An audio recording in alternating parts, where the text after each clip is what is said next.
iba a imaginarse que lo matara su amigo?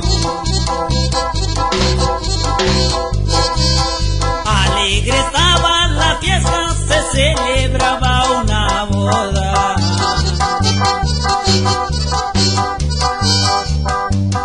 Pulido ya muy tomado, le hacía señas a la novia y a veces quería abrazarla como si estuviera sola.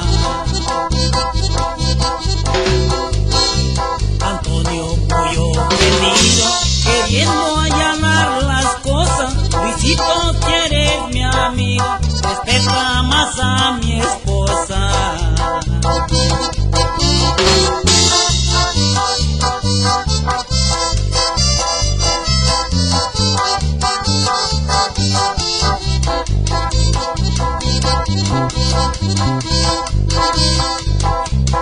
Pulido se tiró un grito que se oyó en el rancho entero.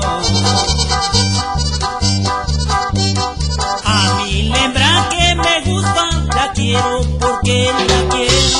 Y si alguien se me atraviesa, se lo despacho a San Pedro. Se agarraron a balazos, se dieron a quemar ropa.